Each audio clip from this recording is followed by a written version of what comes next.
Yo people, how's it going? It's your boy Richard Morse back at it again with another Premier League Game Week review. And yeah, let's be honest guys, it's been a while. I know we just had the international break, but thank God we're back to football. And yeah, it's so good to be just doing these again. I've missed doing these, so let's get running. Let's roll the tape. And before we do that, if you're new here, please leave a like, share and subscribe down below. My details are literally just down there. You can see it right there. There's the like, there's the subscribe, there's the bell for notifications, and there's my other accounts down below. So alright. After all that done, let's get into the game, shall we? Alright, we start this week off with Newcastle 2, Man City 1. I mean, yeah, like, are City throwing away the title? Could be. I mean, it was a game where I think Man City needed to win. You can tell by the way Pep Guardiola reacted after the game. He was like, almost like screaming in the cameraman's face, like, you've helped us lose the league sort of thing, like... I mean, it does feel like Arsenal are going to run away with this league. It does remind me of Liverpool in 2020 when they just went so far ahead, nobody could catch them and everyone else kept fumbling. So yeah, by the looks of it, it could be going to Arsenal, boys. Like, it doesn't look like anybody can challenge them so far anyway. Who knows? Maybe after the Chelsea-Arsenal game, things might be different, but we'll see how that one goes. Yeah, 2-1 win for Newcastle. That's a big win for Newcastle. Like, they've been up, down, up, down, up, down. You never really know if there's some sort of consistency with Newcastle. Like, yeah, you can argue they are going for a European spot, but, like, you don't really know what kind of European spot they're going to land on, really. They could, if they get a good run of form going, they could push for a Champions League. But, I don't know, it kind of feels like they're going to end up in a Europa League sort of spot. I just feel like the other top four teams, you know, have Arsenal...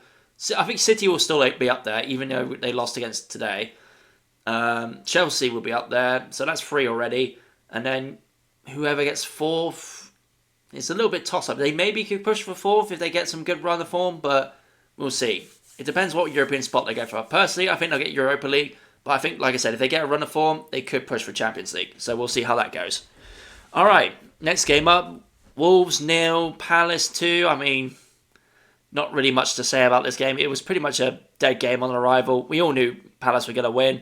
I think the only thing for, like me and a lot of fantasy team players, like, are they going to keep a clean sheet? Because last week, Gahey didn't play, cost me some defensive points in my fantasy team. So that's the only reason I sort of kept an eye on this game, to make sure that Gahey was playing and that he got me some fantasy points. That's literally it. That just says a lot about Wolves' season, really, where you're looking at that game thinking, all right, whoever they're playing is going to probably get the win. Are they going to keep a clean sheet? Should I put one of the opposing defenders in my fantasy team? That's basically what Wolves' season's become. They've pretty much accepted they're probably going to get relegated at this point.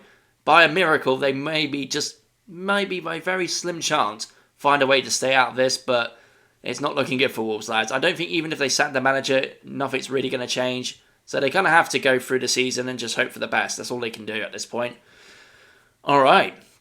The next one, Liverpool 0, Nottingham Forest 3. Like, bloody hell. Like, I don't even know where to start with Liverpool at this point. They're just shit. Like, they are. They're just shit. Like, there's no other word to describe it. You're just terrible. Like, defensively shot, attacking blunt. They have no sharpness, no edge, no nothing.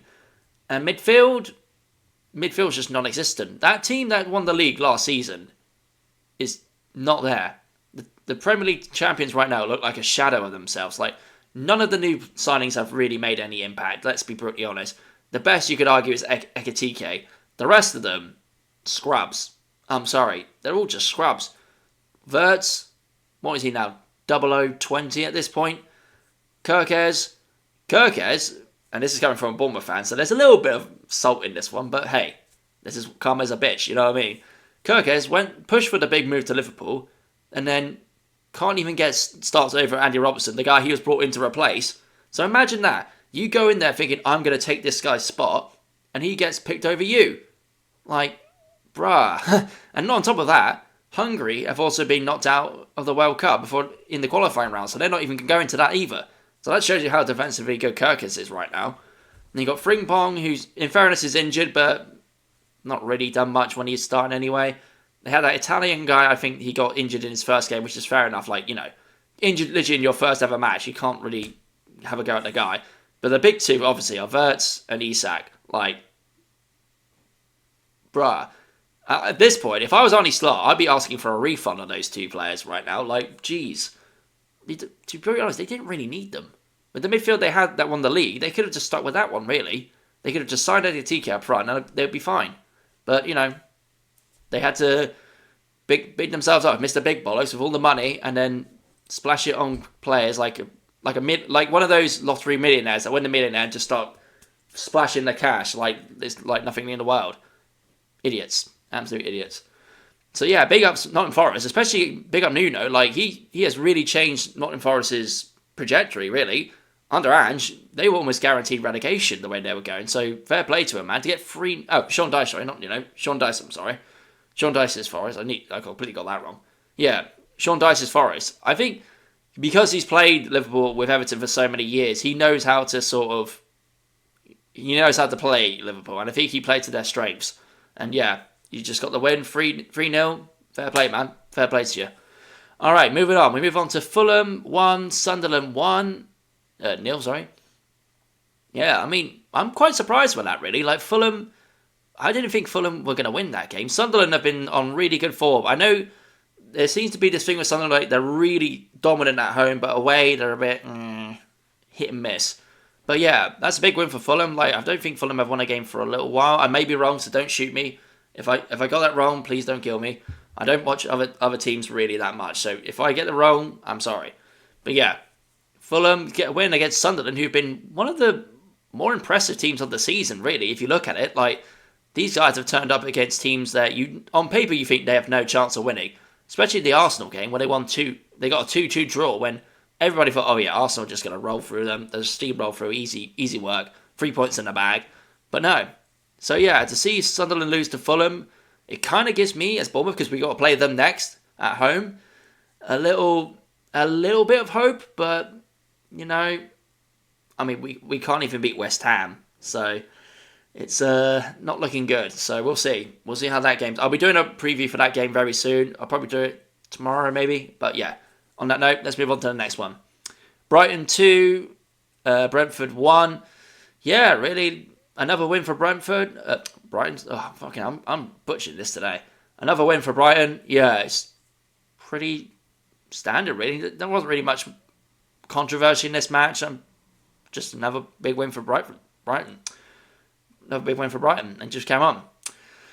All right, next one we go to Bournemouth 2, West Ham 2. Yeah, I mean, this is what I've been saying earlier. Like, really, we should have won this game. We should have got 3 points. Really, this is one of those games.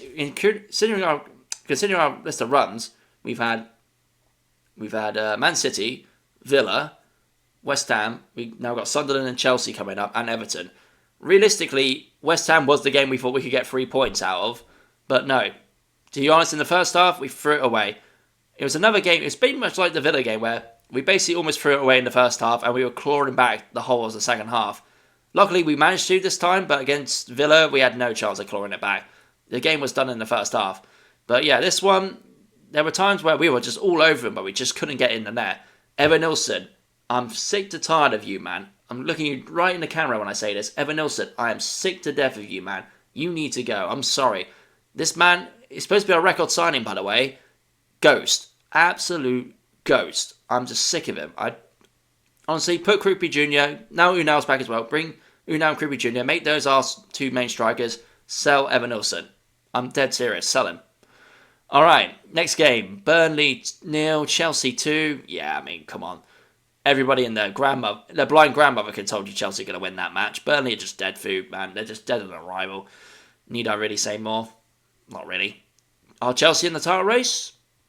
I mean, right now, they're the closest one to them. So, if Chelsea beat Arsenal, is there a chance for Chelsea? Maybe? Who knows? We'll find out. All right, the big game of the week was obviously the North London derby. Arsenal 4, Tottenham 1, bruh.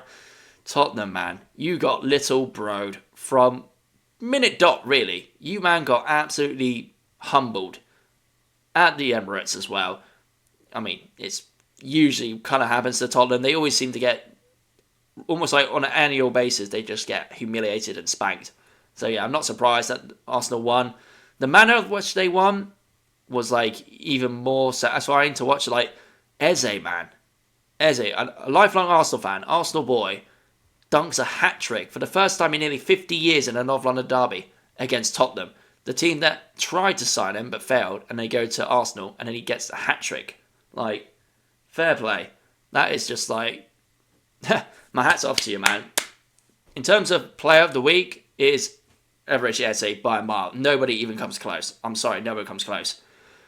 Leeds United 1, Aston Villa 2. Yeah, like I said, this is another one on paper. Villa should be winning, so I'm not too surprised with the result. But at least Leeds gave it a try. You can at least give them that. But yeah, I don't know what to really say about Leeds. Like, they're just sort of nothing there. It's just nothing there for them. At least with Villa, you can argue they're going for a European spot. They're looking to push maybe for top 4 at some point. But Leeds is just... what can you really say about Leeds, to be honest? There's nothing there. And alright, the final game. Man United 0, Everton 1. Yeah, I mean, I'll be honest, I thought Man United were on paper going to win this match. But then I thought I started deep in that thinking, Everton, they are a really scrappy team. And you know what?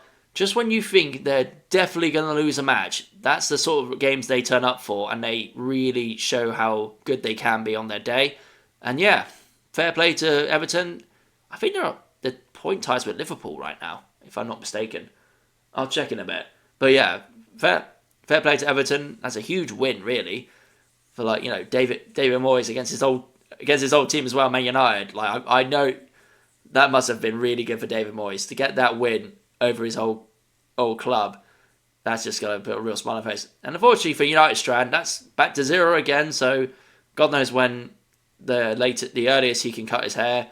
Probably not for another year at this rate, the way it's going. But hey, on that note, ladies and gentlemen, that's it. That's all the games reviewed this week. I'll be back for another one next week. Hope you enjoyed the video. If you do, please leave a like, share, and subscribe down below. We're almost at 1,500, so please help me get there. I really do appreciate every single one of you. My goal was by the end of 2025 to get to 2,000, but considering we're on the 25th of November now, it's not looking likely that's going to happen. So let's try and push for 1,500. We're about 40 subscribers away, so let's try and get that one then. So yeah, on that note, ladies and gentlemen, thank you for watching my video. I've been your boy, Richard Morse. Up the cherries, up the Premier League, and I'll catch you next week for the next one. See you later.